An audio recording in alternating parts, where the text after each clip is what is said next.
Hi hello എല്ലാവർക്കും പുതിയൊരു വ്ളോഗിലോട്ട് സ്വാഗതം. അപ്പോൾ നിങ്ങൾ വിചാരിക്കുന്നുണ്ടാവും ഇന്ന് എന്താ ഞാൻ ഇങ്ങനെ ഇരുന്ന് ഇൻട്രോയിൽ ഇരുന്ന് ഫുഡ് കഴിക്കണേന്ന്. വേറെ ഒന്നുമല്ല കേട്ടോ, ഞാനൊരു പുതിയ റെസിപ്പി ആദ്യമായിട്ടാട്ടോ ഉണ്ടാക്കുന്നത്. അപ്പോൾ അതുണ്ടാക്കി കഴിഞ്ഞപ്പോൾ നിങ്ങളുമായിട്ട് ഷെയർ ചെയ്യാമെന്ന് വിചാരിച്ചതാണ്. വേറെ ഒന്നുമല്ല കേട്ടോ, ചക്കക്കുരു വെച്ചിട്ടുള്ള ഒരു ഐറ്റമാണ് കേട്ടോ. അപ്പോൾ നിങ്ങൾക്ക് സ്കിപ്പ് ചെയ്യാണ്ട് ഫുള്ളായിട്ട് കാണാം. ഇഷ്ടപ്പെടുന്നവർ കൂടെ കൂടി സപ്പോർട്ട് ചെയ്യാം. എൻ്റെ വ്ളോഗിൽ പൊതുവേ കുക്കിംഗ് ഒരിടത്തോടെ നടക്കും. അതിൻ്റെ ഇടയ്ക്ക് കൂടെ എൻ്റെ വിശേഷങ്ങളും കാര്യങ്ങളൊക്കെ ഇങ്ങനെ പൊതുവായിട്ടുള്ള കാര്യങ്ങൾ ഇങ്ങനെയൊക്കെ ഇങ്ങോട്ട് പോകും കേട്ടോ. ഞാനിപ്പോൾ യൂട്യൂബിലേക്ക് വന്നിട്ട് കുറച്ച് കാലഘട്ടമായി, കാലഘട്ടമല്ല കുറച്ച് നാളായിട്ടോ. അതിൻ്റെ ഇടയിലൂടെ കുറേ സബ്സ്ക്രൈബേഴ്സായ കൂട്ടുകാരെ പരിചയപ്പെട്ടു കേട്ടോ. സത്യം പറയുകയാണെങ്കിൽ അവരുടെ സപ്പോർട്ടാണ് ഇപ്പോൾ നമ്മളിങ്ങനെ മുന്നോട്ട് നയിച്ചുകൊണ്ടിരിക്കുന്നത്. നമ്മുടെ കൂടെ നിൽക്കുന്നവരേക്കാൾ കൂടുതൽ നമ്മളെ കാണാത്ത അറിയാത്ത നാട്ടിൽ നിന്നുകൊണ്ടുള്ള കുറേ സബ്സ്ക്രൈബേഴ്സായ കൂട്ടുകാരുടെ സപ്പോർട്ടാണ് നമുക്കുള്ളത്.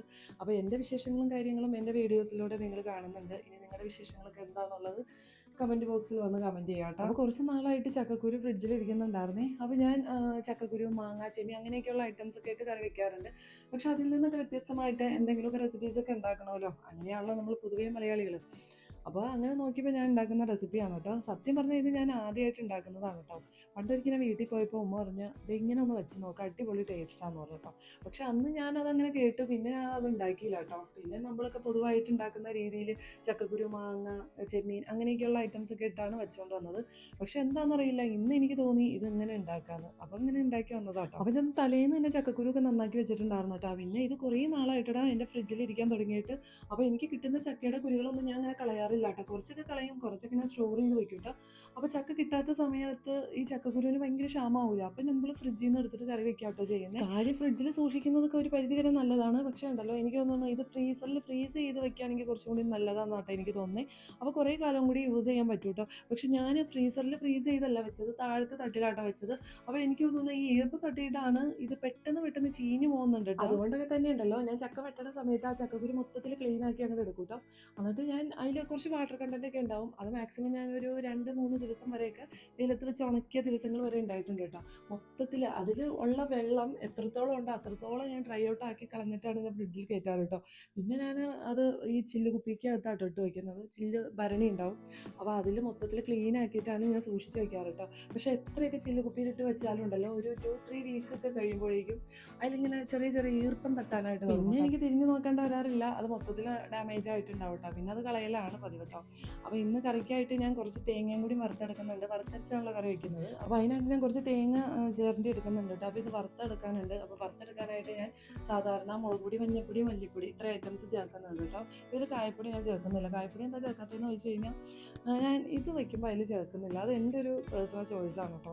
അപ്പോൾ അതിനായിട്ട് ഉള്ളി ഇതൊന്ന് ചെറുതായിട്ട് കട്ട് ചെയ്തെടുക്കുന്നുണ്ട് കേട്ടോ. ഉള്ളി നമുക്ക് താളിപ്പിനായിട്ട് വേണമല്ലോ, അപ്പോൾ അതൊക്കെ ഒന്ന് കട്ട് ചെയ്തെടുക്കുന്നു. ഞാനാണെങ്കിലുണ്ടല്ലോ ഇവിടെ ഏത് ഐറ്റംസ് ഉണ്ടാക്കാനാണെങ്കിലും സവാളേനേക്കാൾ കൂടുതൽ കൊച്ചുള്ളി കേട്ടോ യൂസ് ചെയ്യുന്നത്. കൊച്ചുള്ളി ചേർക്കുമ്പോൾ എനിക്ക് എന്താണെന്ന് അറിയില്ല, ഭയങ്കര ടേസ്റ്റ് തോന്നാറുണ്ട് കേട്ടോ. പക്ഷെ അത് നന്നാക്കി എടുക്കുന്നത് കുറച്ച് ടാസ്ക്കാണ്. പാൻ അങ്ങോട്ട് വെക്കുന്നുണ്ട് കേട്ടോ, തേങ്ങ ഒന്ന് വറുത്തെടുക്കാനുണ്ട്. അപ്പോൾ ആദ്യം തന്നെ കുറച്ച് വെളിച്ചെണ്ണ അങ്ങോട്ട് ഒഴിച്ചു കൊടുക്കുന്നുണ്ട് കേട്ടോ. അതിപ്പോൾ നിങ്ങൾക്കിപ്പോൾ എങ്ങനെ കാണാൻ പറ്റുന്നു എന്ന് എനിക്കറിയില്ല. പക്ഷേ എനിക്ക് ഇവിടെ നിന്ന് വീഡിയോ എടുക്കാൻ കുറച്ച് ലിമിറ്റേഷൻ ഉണ്ട് കേട്ടോ. കാരണം നിങ്ങൾക്ക് കാണുമ്പോൾ തന്നെ മനസ്സിലാവും ചെറിയൊരു കിച്ചണാണ് കേട്ടോ. അതിൻ്റെ ഇടയ്ക്ക് എൻ്റെ ട്രൈപോഡ് എന്ന് പറഞ്ഞിട്ടുണ്ടെങ്കിൽ അത് വയ്ക്കാൻ കുറച്ച് പാടാണ്. അതിന് കുറച്ച് സ്ഥലം വേണം അത് വയ്ക്കാനായിട്ട്. അപ്പോൾ അതൊക്കെ കൂടി വെക്കുമ്പോൾ ഉണ്ടല്ലോ, എനിക്ക് മര്യാദക്ക് എനിക്ക് വീഡിയോ എടുക്കാൻ പറ്റില്ല കേട്ടോ. അപ്പോൾ ചില ഷോർട്സുകൾ കാണുമ്പോൾ നിങ്ങൾക്ക് മനസ്സിലാവും അതിൻ്റെ ഹാഫ് പോർഷൻ വെച്ചിട്ടാണ് കിട്ടുള്ളൂ. അങ്ങനെയൊക്കെ കുറേ പ്രോബ്ലംസ് ഒക്കെ ഉണ്ട്. എൻ്റെ വീഡിയോസ് അങ്ങനെ പൂർണ്ണമായിട്ടും നല്ലതാണെന്നൊന്നും അല്ല കേട്ടോ. എനിക്ക് പറ്റാവുന്ന രീതിയിലൊക്കെ ഞാനിങ്ങനെ ചെയ്തു പോകുന്നുണ്ട്. തേങ്ങ വറവാനായിട്ട് അങ്ങനെ വെക്കുന്നുണ്ട് കേട്ടോ. ആ നേരം നോക്കിയിട്ട് ഞാൻ കുറച്ച് പുളി വെള്ളത്തിൽ സോക്ക് ചെയ്യാനായിട്ടിടാണ്. ഒരു നെല്ലിക്ക വലിപ്പത്തിലുള്ള പുളി. സാധാരണ നമ്മൾ ഈ വറുത്തരച്ച് കറികളൊക്കെ വെക്കില്ല, ആ ഒരു ലെവലിൽ തന്നെയായിട്ട് വെക്കുന്നത്. അപ്പം നമ്മളവിടെ ഇപ്പോൾ കഴിഞ്ഞ വ്ളോഗിൽ ഞാൻ പാവയ്ക്കാണ് ഇതുപോലെ വറുത്തരച്ച് കറി വെച്ചെങ്കിൽ ആ സ്ഥാനത്ത് ഞാൻ ചക്കക്കുരു വെച്ച് വറുത്തരച്ച് കറി വെക്കുന്നു. അത്രയേ ഉള്ളൂ കേട്ടോ. പക്ഷെ രണ്ടും അടിപൊളിയാണ് കേട്ടോ. അതിനും എനിക്ക് അത്യാവശ്യം നല്ല കമൻസ് ഒക്കെ കിട്ടിയിട്ടുണ്ട്. അപ്പോൾ അതൊക്കെ കണ്ട് ഇഷ്ടപ്പെട്ടവർ ഇതും ഒരു ദിവസം ട്രൈ ചെയ്ത് നോക്കാം. പിന്നെ അത് മാത്രമല്ല, ഞാൻ കഴിഞ്ഞ കഴിഞ്ഞ പ്രാവശ്യം ഇട്ട വ്ളോഗ് ഉണ്ടല്ലോ, പാവയ്ക്ക വറുത്തരച്ച് കറി വയ്ക്കുന്ന, അതിലൊരു കമൻറ്റ് ഇട്ടിട്ടോ ഒരാൾ. അപ്പോൾ അവരുടെ ചാനൽ, അതൊരു യൂട്യൂബ് ചാനലുള്ള ആളായിരുന്നു. അപ്പോൾ അതിൻ്റെ ചാനലിൽ ഞാൻ തിരിച്ച് ചെന്ന് നോക്കിയപ്പോൾ ഉണ്ടല്ലോ, അവർ ഷോർട്സിൽ കാസർഗോഡ് സ്റ്റൈൽ ചക്കക്കുരു കറി എന്നൊക്കെ പറഞ്ഞിട്ട് ഈ സെയിം റെസിപ്പി തന്നെ ഇട്ടിട്ടുണ്ടല്ലോ. പിന്നെ അത് കണ്ടപ്പോൾ ഉണ്ടല്ലോ എനിക്ക് വല്ലാത്തൊരു ഫീൽ ഇട്ടോ. അതെങ്ങനെ നിങ്ങളുടെ മുന്നിൽ എക്സ്പ്രസ് ചെയ്യണമെന്ന് എനിക്കറിയില്ല. ഒരു വല്ലാത്തൊരു സന്തോഷം. ഒരിക്കലും നമ്മൾ കാസർഗോഡ് സ്റ്റൈല് കറിയാണെന്ന് വിചാരിച്ചിട്ടുണ്ടാക്കിയതല്ല കേട്ടോ. നമ്മുടെ സ്റ്റൈലിലൊരു കറി നമ്മൾ ഉണ്ടാക്കിയതാണ്. പക്ഷെ അത് അങ്ങനത്തെ ഒരു കാസർഗോഡ് സ്റ്റൈലാണെന്ന് കേട്ടപ്പോൾ വല്ലാത്തൊരു സന്തോഷം കേട്ടോ.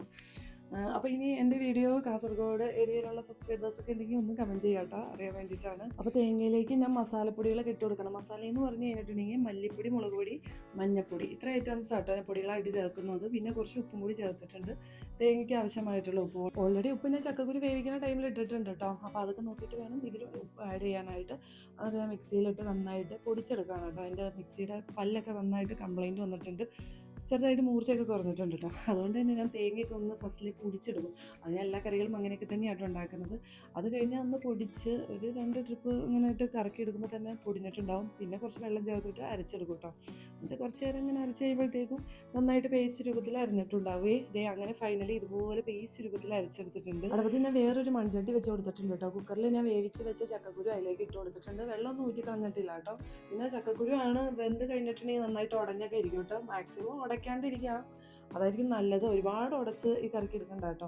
സത്യം പറഞ്ഞിട്ടുണ്ടെങ്കിൽ ഇത് കട്ട് ചെയ്തെടുക്കുമ്പോൾ ഉണ്ടല്ലോ ഈ കൂർക്കയൊക്കെ വറുത്തരിച്ച് കറി വെക്കില്ല, ആ ഒരു ലെവലിൽ കിടക്കും കേട്ടോ. ഞാനാണെങ്കിൽ ചക്കക്കുരു മൊത്തത്തിൽ ഇതുപോലെ വട്ടം കേട്ടോ കട്ട് ചെയ്തിട്ടത്. പിന്നെ അതേ പുളിയൊക്കെ പിഴിഞ്ഞ് ഒഴിച്ചിട്ടുണ്ട്. ഒരുപാട് പുളി ഒഴിച്ച് വൃത്തിയേടാക്കണ്ട, പാകത്തിന് പുളി. ഇപ്പോൾ പാവയ്ക്കൊക്കെ വറുത്തരിച്ച് കറി വെച്ച് കഴിഞ്ഞാൽ നമ്മൾ എന്തോരം പുളി ഒഴിക്കും അതുപോലെ ഒന്ന് ഒഴിച്ചു കൊടുക്കാം കേട്ടോ. പിന്നെ ഞാൻ വറുത്ത തേങ്ങയൊക്കെ അരച്ച് വെച്ചിട്ടുണ്ടായിരുന്നല്ലോ, ആ തേങ്ങ അരച്ചതും കൂടി അതിലേക്ക് ഒഴിച്ചു കൊടുക്കുന്നുണ്ട്. തേങ്ങയും കൂടി ചേർത്ത് കഴിഞ്ഞാലുണ്ടല്ലോ ഒരുപാട് തിളയ്ക്കാനൊന്നും പിന്നെ നിൽക്കണ്ട കേട്ടോ. ഒരുപാട് വെയിറ്റിംഗ് ഒന്നും വേണ്ട. ചെറിയ കുമ്പളങ്ങൾ വരുമ്പോൾ തന്നെ അത് ഓഫ് ചെയ്തിടാം കേട്ടോ. ഒരുപാട് തിളച്ച് കഴിഞ്ഞിട്ടുണ്ടെങ്കിൽ അതിൻ്റെ ടെക്സ്ചർ തന്നെ മാറിപ്പോട്ടോ. അതിൻ്റെ ഇടയ്ക്ക് ഞാൻ കടുക് താളിക്കാനുള്ള ഉള്ളി, കറിവേപ്പില അങ്ങനെയുള്ള ഐറ്റംസ് ഒക്കെ എടുത്ത് വെക്കാം. കാര്യം ഇന്ന് ഞാൻ കുക്കിംഗ് വീഡിയോ എടുക്കണമെങ്കിലും ഇതിൻ്റെ ഇടയിലൂടെ ഞാൻ എൻ്റെ ബാക്കിയുള്ള ജോലികളൊക്കെ, അതായത് ക്ലീനിങ്ങും കാര്യങ്ങളൊക്കെ ഞാൻ നടത്തി പോകുന്നുണ്ട് കേട്ടോ. അതൊക്കെ ഞാൻ ഇതിൽ ഉൾപ്പെടുത്തുന്നില്ല. അങ്ങനെ ബാക്കിയുള്ള ജോലികളൊക്കെ ചെയ്യണതിൻ്റെ ഫലമായിട്ടാണ് ഈ കറി നന്നായിട്ട് തന്നെ തിളച്ച് പൊങ്ങിയിട്ടുണ്ടായിരുന്നു കേട്ടോ. ഇത്രയും തിള വരാനൊന്നും നിൽക്കണ്ട, ജസ്റ്റ് ആ തേങ്ങ ഒന്ന് കോമള വരുമ്പോഴേക്കും അത് ഓഫ് ചെയ്യണം. അല്ലെങ്കിൽ ഉണ്ടല്ലോ ഈ തേങ്ങയുടെ, അതായത് കറി ആകുമ്പോൾ ഉണ്ടല്ലോ അതിൻ്റെ ടെക്സ്ചർ അങ്ങോട്ട് മാറിപ്പോവും. പിന്നെ ടേസ്റ്റിലും ചെറിയ വ്യത്യാസം വരും കേട്ടോ. ആ ചാറിൻ്റെ ആ കുറുകുറുപ്പിനെസ് ഒക്കെ ഉണ്ടല്ലോ അതൊക്കെ ഇങ്ങോട്ട് മാറിപ്പോകും കേട്ടോ. അപ്പോൾ അതൊക്കെ പ്രത്യേകം ശ്രദ്ധിക്കണം. നമ്മളിങ്ങനെ തേങ്ങയൊക്കെ ചേർത്ത് കഴിയുമ്പോൾ നമ്മൾ അവിടെ തന്നെ നിൽക്കണം. ബാക്കിയുള്ള പ്രൊസീജിയറൊക്കെ അവിടെ തന്നെ നിന്ന് ചെയ്യാം കേട്ടോ. നമ്മളത് ഇങ്ങനെ വച്ചിട്ട് പിന്നെ വേറെ പണിക്ക് പോകരുത് കേട്ടോ. അപ്പോൾ ഞാൻ അങ്ങനെ പോയതിൻ്റെ ഫലമായിട്ട് കുറച്ച് ഓവറായിട്ട് തിളച്ച് പൊങ്ങിയിട്ടുണ്ടായിരുന്നു.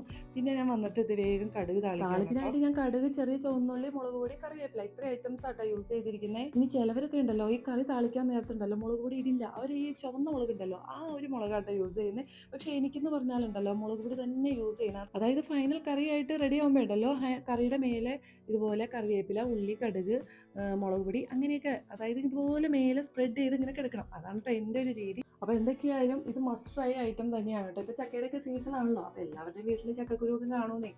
അപ്പോൾ നിങ്ങൾ ഈ ചക്കക്കുരു, മാങ്ങ, ചെമ്മീൻ അങ്ങനെയൊക്കെ ആയിട്ട് വച്ച് മടുത്തില്ലേ? അപ്പോൾ അതേ അങ്ങനെ മടുത്തവർക്ക് എന്തായാലും ചെയ്ത് നോക്കാൻ പറ്റുന്ന ഒരു വെറൈറ്റി റെസിപ്പി തന്നെയാണ് കേട്ടോ. അപ്പോൾ ഇത് മാത്രം മതി ഒരു ഇത്തിരി ചോറുണ്ടായിരുന്നു കേട്ടോ. നല്ല അടിപൊളി ടേസ്റ്റുള്ള കറിയാണ്. അപ്പോൾ വേഗം പോയിട്ട്, അതായത് ഈ വ്ളോഗ് കണ്ടിട്ട് പെട്ടെന്ന് പോയിട്ട് ഉണ്ടാക്കി നോക്കാം. ഇപ്പോൾ ഇന്നത്തെ വ്ളോഗ് സ്റ്റോപ്പ് ചെയ്യാനുള്ള സമയമായിട്ടുണ്ട് കേട്ടോ. എൻ്റെ വ്ളോഗൊക്കെ കണ്ടിട്ട് എന്തെങ്കിലും സജഷനും കാര്യങ്ങളൊക്കെ ഉണ്ടെങ്കിൽ കമൻറ്റ് രൂപത്തിൽ പറയാവുന്നതാണ്. അതുപോലെ നിങ്ങളുടെ വിശേഷങ്ങളും കാര്യങ്ങളൊക്കെ ഷെയർ ചെയ്യാവുന്നതാണ് കേട്ടോ. അപ്പോൾ ഞാൻ കുറച്ച് ചോറ് എടുത്തിട്ട് കഴിക്കാൻ പോകുകയാണ്. സൈഡിൽ കുറച്ച് വെണ്ടയ്ക്ക തോരനുണ്ടാക്കി. ഞാൻ ഇതിന് മുമ്പ് പലപ്പോഴും പറഞ്ഞിട്ടുണ്ട് എൻ്റെ കുക്കിംഗ് രീതികൾ എന്നൊക്കെ പറഞ്ഞിട്ടുണ്ടെങ്കിൽ എൻ്റെ കയ്യിൽ അറ്റ് എ ടൈമിൽ എന്താണോ ഉള്ളത് അതൊക്കെ വെച്ചിട്ടുള്ള കുക്കിംഗ് പരീക്ഷണങ്ങളൊക്കെയാണ് കേട്ടോ. അപ്പോൾ ഇന്നത്തെ വ്ളോഗ് ഇവിടെ സ്റ്റോപ്പ് ചെയ്യാണ്. ഇനി മറ്റൊരു വ്ളോഗായിട്ട് വരുന്നവരെ എല്ലാവർക്കും ബൈ.